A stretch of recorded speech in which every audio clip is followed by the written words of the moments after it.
예, 주님의 이름으로 사랑합니다. 봄이 왔습니다. 그렇죠? 예, 일신교회 뒷동단에 꽃이 폈대요. 그래, 유치원에 보니까 매화꽃이라 그러시더라고요. 예. 꽃이 피는 계절이 왔습니다. 어렸을 적 교회에서 야외 예배를 나가면 제가 항상 기다렸던 순서가 있어요. 보물찾기였어요. 여러분들 보물찾기의 설레임은 다 있으시죠? 공원 나무들 사이에 이렇게 숨겨놓은 종이 쪽지를 찾아서 뭔가 나만 찾은 것 같은 이 기분에 선물을 받는 시간이 기다려졌고 재미있었습니다. 저에게 보물이라는 것은 뭔가 숨겨져 있는 것, 이런 인식이 있었습니다. 그래서 보물에 대한 이미지를 생각해 보았습니다. 여러분들은 보물이라는 단어를 들으면 뭐가 떠오르세요? 보물? 보물. 저는 보물이라는 단어를 생각할 때 꼭 돈 혹은 재물 이것만 생각나진 않습니다. 보물이라는 단어를 들으면 몇 가지 이미지가 생각났는데 첫 번째는 금반지가 생각이 났어요. 금반지. 여러분들 결혼 반지는 다들 지금까지 갖고 계시죠? 예. 예, 저희는 결혼할 때 14K 백금으로 결혼 반지를 맞췄어요. 근데 이제 14K로 한다 그러니까 어른들이 뭐라 그러셨을까요? 14K 아무 돈 안 돼. 백금도 돈 안 돼. 이 14K 순금 반지 해. 나중에 요긴할 때 살다 보면 나중에 꼭 필요한 날이 올 거야. 이렇게 24K 반지 만들으라고 수많은 어른들이 그렇게 얘기하셨어요. 그래도 저희는 고집대로 14K 반지 하나에 10몇만 원밖에 안 주고 했던 것 같아요. 자, 이렇게 해서 지금도 갖고 있어요. 차고는 있지 않지만, 예, 사랑이 변하진 않았지만, 예, 손에 살이 쪄서 못 차지만 어쨌든 예, 가지고 있습니다. 아직도 팔진 않아요. 돈이 안 되더라고요. 진짜로 14K는 돈이 안 되더라고요. 팔진 않았지만 차라리 그게 잘 된 것 같습니다. 계속 가지고 있을 수 있으니까. 보물 하면 저는 이 왠지 금반지와 같은 것들이 생각이 납니다. 이 금을 가지고 있는 이유는 매일매일 끼고 다니기 위해서도 있지만 우리 결혼의 상징도 또 있고 또 어르신들 말씀처럼 언젠가 인생의 위급한 순간에 요긴하게 사용할 수도 있기 때문에 보물이라고 생각이 들었어요. 그리고 또 보물이라는 단어를 들으면 꼭 재물이 아니더라도 개인적으로 소중한 것들이 생각이 났습니다. 저에게 보물이 있다면 자녀 둘이 있겠죠. 세상 무엇과도 바꿀 수 없는 보물들이라고 할 수 있겠죠. 이들이 저에게 돈을 가져다 주는 것도 아니고 잘 먹고 잘 살게 해주는 것도 아니고 이들을 키우기 위해서 오히려 제 돈을 쓰지만 그렇지만 저는 이 아이들이 보물이죠. 이처럼 보물은 한 개인에게 있어서 가장 소중한 것, 많은 돈을 주어도 절대 바꿀 수 없는 것들을 의미하기도 합니다. 자, 예수님은 오늘 성경 본문에서 돈 혹은 재물이라는 단어를 사용하지 않으시고 보물이라고 하세요. 제가 방금 전에도 설명드렸지만 보물은 재물보다 조금 뭔가 광범위하면서 숨겨지거나 아니면 나에게 너무나 소중한 것을 의미하는 것 같습니다. 개인적으로 소중하고 값어치 있는 것들, 꼭 그것들이 재물만은 아닙니다. 우리 마태복음 6장 19절 다시 한번 함께 읽어보겠습니다. 우리 함께 읽겠습니다. 너희를 위하여 보물을 땅에 쌓아두지 말라. 거기는 좀과 동록이 해하며 도둑이 구멍을 뚫고 도둑질하느니라. 예수님은 이 산상수훈의 일부거든요. 예수님을 따라온 제자들에게 이렇게 말씀하고 계십니다. 너희를 위해 보물을 땅에 쌓아두지 말라. 자, 제가 설교 초반에 이 보물의 의미를 함께 나누어 본 이유가 있습니다. 이 말씀을 단순하게 생각하면 재물을 땅에 쌓아두지 말라, 너희를 위해서 재물을 땅에 쌓아두지 말라고 말하는 것 같습니다. 보물을 단순하게 재물이라고 한다면 여러분들은 재물을 위해 열심히 살고 재물을 잘 땅에 쌓아놓는다 그래도 수익률 높은 펀드에 넣으신다고 해도 언제 그 재물이 사라질지 모릅니다. 우리는 알 수 없잖아요. 도둑이 와서 빼앗아갈 수 있고 투자를 잘못해서 보증을 잘못 사서 자녀를 교육하다 보니 큰 병에 걸려 등등 수많은 이유로 이 땅에 내가 가진 재물들 거품처럼 사라질 수 있습니다. 그래서 이 세상의 수많은 예측할 수 없는 일들 때문에 재물이 내가 아무리 많다고 해도 도둑이 구멍을 뚫고 도둑질하는 것 같이 그 보물을 진짜 내게 소중한 보물같이 사용해 보지 못하고 하루아침에 날려버릴 수도 있다고 이렇게 말하고 있습니다. 물론 예수님의 가르침에 대한 이러한 해석, 이러한 가르침이 맞습니다. 다만 이 가르침에 대해서 우리는 한 가지 더 생각을 해보려고 그래요. 그것은 우리에게는 보물이 꼭 재물만은 아니라는 것이죠. 우리에게는 보물이 물질적인 것만이 아닐 수도 있다는 겁니다. 우리에게 보물이 방금 전에 제가 말했지만 누구일 수도 있다고요? 자녀나 가족일 수도 있겠죠. 그리고 사랑하는 아내, 남편, 자녀일 수도 있겠죠. 지난번에도 말씀드린 것 같은데 미국에 있을 때 우리 장로님이 해준 말씀, 미국에 와서 자녀를 애지중지 잘 키웠다 그래요. 근데 이 이민 1세대들은 대부분 명문대를 나왔어서 미국에 와서 하는 일이 뭘까요? 세탁소나 이런 낮은 거 하잖아요. 그래서 정말 힘들게 돈 벌어서 집도 사고 이렇게 이제 좀 잘 먹고 잘 살만해서 아이들에게는 내가 미국 사람으로 잘 살게 하기 위해서 정말 최선을 다해 교육을 시켰다 그래요. 그리고 이제 분가도 시켜서 먹고 살만하게 만들었다고 합니다. 근데 이제 자녀들을 잘 독립해서 살고 있는 상황에 어느 날 밤에 혼자 자고 있는데 너무너무 배가 아파서 나 이러다 죽을 수도 있겠구나 이런 생각이 들어서 자녀에게 전화를 했다고 합니다. 그러니까 자녀가 이렇게 대답을 했다고 해요. 들으신 분은 아시겠지만 뭐라고 했었죠? 그 아들이 이렇게 얘기했대요. 실제로 이렇게 얘기했대요. 아버지 아프면 911에 전화해야지 왜 저한테 전화해요? 맞는 말인데 이게 미국식 사고라는 거예요. 맞는 말인데 아프면 병원에 전화하고 응급 911에 전화해야지 왜 저한테 전화 안 하는 거예요? 근데 이 장로님이 이 사건을 겪고 너무너무 큰 충격을 받아서 교회에 오셔서 이제 주일날 저랑 이제 같은 테이블에서 식사를 하는데 자식들 키워봤자 이런 말 한다며 안타까워하는 말씀을 들었습니다. 설교 초반에 저에게 정말 보석 같은 자녀라고 했는데 지하 인성에는 안 그럴 거라는 믿음이 있습니다. 근데 그 믿음이 언제 어떻게 사라지고 서운함으로 변하게 될지는 모르는 일이라는 생각을 해보게 됩니다. 또 어떤 분들에게 보물은 관계일 수 있죠. 사람에게 정말 잘했는데 근데 관계는 대부분 내가 힘이 있고 내가 능력이 있을 때 그때만 유지되는 것을 경험하게 됩니다. 내가 어렵고 힘들 때, 아쉬운 소리 해야 될 때, 더 이상 사람에게 잘할 수 없을 때, 그때 유지되는 게 정말 좋은 관계이지만 모든 사람에게서 내가 정말 사랑하고 모든 걸 주었던 사람에게서 내가 힘이 없을 때 그것들을 다 그 관계를 계속 바라는 것은 쉽지 않음을 우리는 경험으로 알고 있습니다. 또 어떤 분께는 보물이 명예일 수 있겠죠. 내 명예, 내 평생 이 명예 하나 어긋나지 않게 살았다. 내가 어떤 사람인데. 그러나 이 명예도 내가 힘이 있을 때까지란 것을 우리는 잘 알고 있습니다. 우리가 소중하게 생각하는 이 보물들이 언제 거품처럼 사라질지 모르는 일입니다. 모든 것을 다 가져보았던 솔로몬이 말년에 뭐라 그랬죠? 그래서 헛되고 헛되도다. 헛되고 헛되도를 몇 번을 얘기한지 몰라요. 저는 이제 인생을 다 살지 않았기 때문에 요만큼 이해할 수 있을 것 같습니다. 여러분들은 더 많이 이해하실 수 있겠죠. 여러분들은 헛되도다를 얼마나 이해하고 계십니까? 여러분들이 생각하는 이 땅에서의 보물은 무엇입니까? 이 땅에서 내가 소중하게 생각했던 것들이 다 부질없구나. 그래. 내가 그렇게 가지려고 했던 보물들이 다 부질없구나 깨달을 때 그제서야 비로소 바라보게 되는 것이 있습니다. 그게 마태복음 6장 20절입니다. 우리 함께 읽겠습니다. 시작. 오직 너희를 위하여 보물을 하늘에 쌓아두라. 거기는 좀이나 동록이 해하지 못하며 도둑이 구멍을 뚫지도 못하고 도둑질도 못하느니라. 이 땅에서 내가 소중하게 여기고 믿었던 모든 것들이 다 부질없다는 것을 깨달은 뒤에 우리가 바라보는 것이 그제서야 보여요. 그 전에 보이면 좋겠는데 그제서야 보이는 게 하늘에 쌓아두는 보물입니다. 하늘에 쌓아놓는 보물이 무엇일까요? 단순히 헌금만 많이 하세요. 어렸을 때 제가 이런 설교를 들었어요.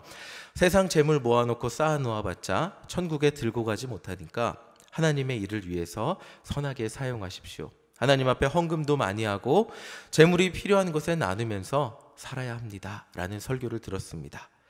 맞죠? 이 말씀에 맞는 해석 그리고 설교 맞습니다. 근데 이 설교를 들은 다음부터 제가 이 마음을 극복하기까지 한참이 걸렸어요. 그것이 뭐냐면 내가 사용하는 재물에 대한 불편함이에요. 쉽게 말씀드리면 살다 보면 남들보다 좋은 집에 살 수 있죠. 그렇죠? 살다 보면 좋은 음식 먹을 수 있습니다. 때때로 맛있는 음식 먹을 수 있고 또 좋은 물건 살 수도 있어요. 좋은 가방, 명품 가방 가질 수도 있고 외제차도 살 수 있습니다. 근데 이런 것들을 가지게 되면 이 모든 것들이 사치처럼 느껴지고 나만을 위해 사용하는 것처럼 느껴지고 내가 굉장히 죄인이고 욕심쟁이가 되어서 하나님을 위해 사용하지 않는 것처럼 느껴질 수 있습니다. 이런 논리를 가지고 생각을 하다 보면 그리스도인은 무조건 가난해야 되고 내 모든 재물은 하나님께 드려서 마치 나를 위해서 사용하는 재물이 없어야 하나님 앞에 온전한 사람 같다 느껴지는 그런 순간들이 있습니다. 이 말씀이 마치 이 땅에 있는 것들을 내가 얻기 위해 재물을 많이 사용하는 것이 다 죄악이고 쓸모없는 것이고 하늘의 보물 쌓기 위해서 내 가진 거 다 헌금 드려야 되고 불쌍한 사람 도와야 되고 나는 청렴하고 청빈하게만 살아야 하는 것, 그런 것들을 의미하는가? 꼭 그렇지만은 않습니다. 그렇다면 다윗, 솔로몬, 요셉이 누렸던 영화, 그들도 영화를 누렸으면 안 되죠. 그냥 다 가난한 사람 도와줘야 되고 그 사람들은 아무것도 가진 거 없이 청빈하게 살았어야겠죠. 이러한 것들이 그리스도인들이 이 세상을 살아가면서 실제적으로 혼란스럽게 느끼는 감정들입니다. 보물을 하늘에 쌓는 것이 무엇입니까? 그러면 돈 많이 버는 분들은 1,000만 원씩 헌금하면 더 많이 쌓고, 뭐 조금 버는 분들은 뭐 10만 원씩 하면 조금 쌓고, 아니면 퍼센트로 해갖고 뭐 100만 원 더하는 분이 90만 원 하면 90%니까 많이 쌓고, 이런 것인가? 굉장히 우리를 혼란스럽게 하는데 진짜 의미는 21절을 보면 알 수 있습니다. 우리 21절 함께 읽어보겠습니다. 시작. 내 보물이 있는 그곳에는 내 마음도 있느니라. 예수님은 너의 보물은 보석이 아니라 인간 관계도 아니라 명예도 아니라 하나님도 아니라 너의 보물은 너의 마음이 있는 곳, 너가 가장 사랑하는 것이라고 말하고 있습니다. 그러니까 사람마다 그 보물이 다른데 어떤 사람에게는 진짜 보물이 보석이 될 수도 있고 어떤 사람에게는 보물이 자녀가 될 수도 있고 어떤 사람에게는 보물이 인간관계도 될 수 있고 어떤 사람에게는 하나님이 될 수도 있다는 거예요. 보물을 하늘에 쌓아두라는 말은 단순히 헌금 많이 하세요가 아니라 보물을 하늘에 쌓아두라는 말은 하나님 사랑하세요입니다. 조금 더 설명을 드릴 건데 예수님이 산상수훈 말씀을 하시며 마태복음 6장에서 계속해서 하시는 말씀이 있어요. 그것은 바로 구제하고 기도하고 금식하는 하나님의 일을 하는 동기예요. 마태복음 6장 5절 우리 함께 읽어볼게요. 함께 읽겠습니다. 시작. 또 너희는 기도할 때 외식하는 자와 같이 하지 말라. 그들은 사람에게 보이려고 회당과 큰 거리 어귀에 서서 기도하기를 좋아하느니라. 내가 진실로 너희에게 이르노니 그들은 자기 상을 이미 받았느니라. 예수님은 바리새인들이 기도하는 동기가 지금 뭐라고 얘기하고 있죠? 하나님께 기도하는 거예요? 사람에게 보이기 위함이라고 이야기하고 있어요. 기도, 사람에게 왜 보이고 싶어 하죠? 이 사람의 보물이 뭐기 때문이에요? 이 사람의 보물이 자기 명예인 거예요. 자기의 종교성으로 사람들에게 인정받는 것. 나 이런 사람, 이렇게 하나님께 기도하는 사람이니까 나 인정해 주십시오. 지금 하나님 앞에 기도하는 동기, 이 사람의 진짜 보물은 하나님이 아니라는 거예요. 기도해서 그 보물인 하나님 앞에 나아가서 대화하려고 기도하는 게 아니라 사람들 앞에 내 명예를 드러내기 위해, 명예를 높이기 위해 기도하는 것. 이 사람의 보물은 땅에 쌓는 기도고 이 사람의 보물은 명예라는 것입니다. 자, 그럼 하늘의 보물을 쌓는 것은 이것이라 그래요. 6절 우리 함께 읽어보겠습니다. 함께 읽겠습니다. 시작. 너는 기도할 때 내 골방에 들어가 문을 닫고 은밀한 중에 계신 내 아버지께 기도하라. 은밀한 중에 보시는 내 아버지께서 갚으시리라. 사람들이 보지 않게 은밀한 중에 기도하는 것. 사람들이 더 쉽게 말하면 보지 않아도, 봐도 보지 않아도 하나님 앞에 진심으로 하나님 만나기 위해서 기도하는 것, 이 기도를 하나님께서 들으시고 하늘에 쌓으시고 갚으신다고 말하고 있는 것입니다. 기도의 동기가 뭐죠? 이 사람은 하나님과의 대화에 맞추어져 있습니다. 이것이 하늘의 보물을 쌓는 것입니다. 단순히 하나님 앞에 재물을 많이 드린다 할지라도 하나님을 위해서 열심히 사는 것 같이 보여도 그 목적, 동기가 바르지 않다면 그것은 하늘의 보물을 쌓는 것이 아니라는 것입니다. 따라서 보물을 하늘에 쌓아두고 사는 삶은 우리의 마음이 하늘에 계신 하나님의 뜻에 맞추어져 있는 삶을 의미합니다. 다시 말해 여러분들 무엇을 추구하며 살고 계십니까? 라는 것입니다. 단순히 그리스도인은 부를 누리며 가난하게만 사세요, 여러분. 이것이 아니라 하나님보다 돈을 더 사랑하지 마세요라고 말하는 것입니다. 우리는 우리가 무엇을 더 사랑하는지, 인생에서 무엇이 더 필요하다고 여기면서 살고 있는지 결정의 순간에 알 수 있습니다. 자, 제가 잊혀지지 않는 본교회 권사님이 저에게 이 말씀을 해주셨어요. 제가 중등부 전도사님 할 때, 전도사님 오늘 우리 아이 시험 기간이라서 출석하지 못합니다. 내일이 월요일인데 중요한 시험이라 어쩔 수 없습니다. 하나님도 이해해 주실 거예요, 전도사님. 호호호호호. 자, 이 권사님은 말로는 하나님 사랑한다고 하는데 중요한 결정의 순간에 결정의 기준이 뭐였죠? 결정의 기준이 뭐였죠? 아이의 성적인 거예요. 아이의 잘되면 하나님 사랑한다고 말은 하지만 이분이 결정하시는 걸 보면 이분이 진짜 사랑하시는 것이 무엇인지 알 수 있습니다. 지금 제가 여러분들에게 여쭤보겠습니다. 하나님 사랑하십니까? 다시 한번 여쭤볼게요. 하나님 진짜 사랑하십니까? 그러면 땅보다 하늘의 보물을 쌓고 계십니까? 그렇다면 여러분들의 결정의 순간, 인생의 수없이 많은 결정의 순간, 여러분들의 결정의 기준은 무엇이 되고 계십니까? 여러분들이 선택하는 그 기준, 그것이, 그리고 선택의 방향에 따라 여러분들이 진짜 사랑하고 계신 것을 선택하며 그것이 보물이라고 여기며 살아가고 계신 것입니다. 하나님을 사랑한다 하면서 결정적인 순간에 여러분들은 무엇을 선택하고 계십니까?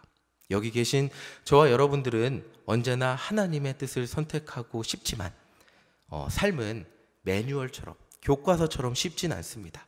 그래서 단순하지 않아서 우리를 벼랑 끝까지 몰고 가요. 우리를 시험해요. 그리고 물어봅니다. 너 여기서 하나님이 아니라 여기서 먹고 사는 문제 선택하지 않으면 굶어 죽을지도 몰라.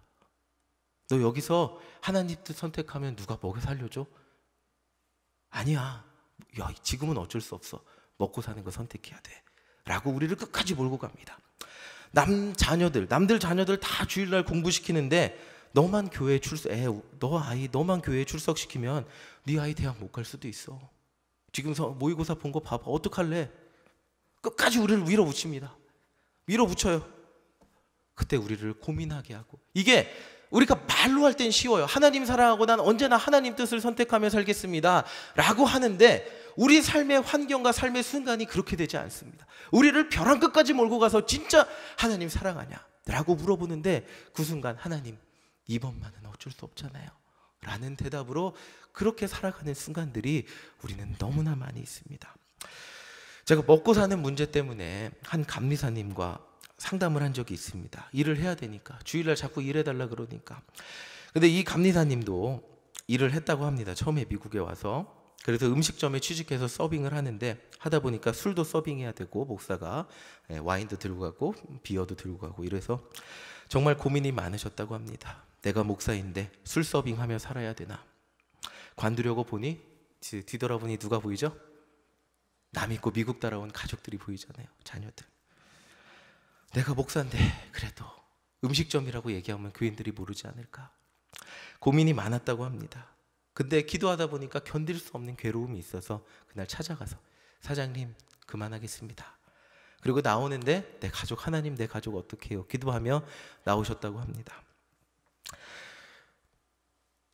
그만두면 끝일 것 같았는데, 그 나오는 순간, 가게 앞을 나오는 순간 끝일 것 같았는데 그 이후에 시간이 흘러도 가족이 굶어 죽을 것 같았지만 굶은 적 없고, 그렇게 실제로 가족이 돈이 없어서 어려움을 겪은 적이 없다는 간증을 들어본 적이 있습니다.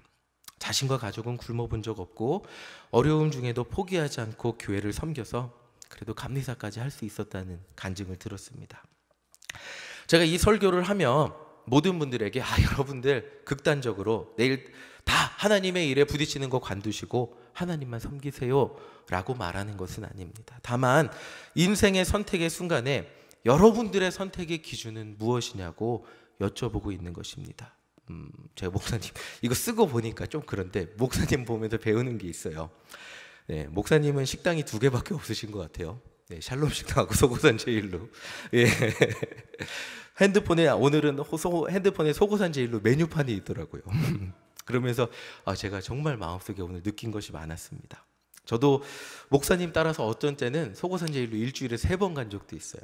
아무리 맛있는 음식도 삼겹살도 일주일에 3번 먹으면 맛있을까요? 맛없을까요? 치킨도? 치킨은 일주일에 3번 먹어도 맛있습니다. 근데 언제나 목사님 선택은 속옷은 제일로예요. 제가 이것을 보면서 목사님의 선택의 기준을 정말 많이 배워요. 목사님 일주일에 3번 가시면 꼬바로우 맛있으실까? 속으로 생각을 하지만 그래도 항상 맛있게 잡수시는 모습을 보면서 목사님의 선택의 기준을 봅니다. 그것은 전도예요. 여러분들은 그리스도인들이십니다. 여러분들의 선택의 기준은 무엇입니까? 보물을 어디에 쌓아두고 살아가고 계십니까? 여러분들이 하나님 사랑한다고 말씀하시는데 진짜 결정하시는 순간, 여기까지 몸을 물러나는 그 순간에 그 결정하는 기준은 무엇입니까? 어디에 보물을 쌓으며 살고 계십니까? 하나님은 근데 이런 우리들 망설인 시소 같아요. 꼭 그렇죠? 하나님 뜻, 내 뜻, 하나님 뜻, 내 뜻 이렇게 시소 이렇게 타면서 망설이는 우리들에게 이 약속을 해주고 계세요. 마태복음 6장 33절 우리 함께 읽겠습니다. 시작.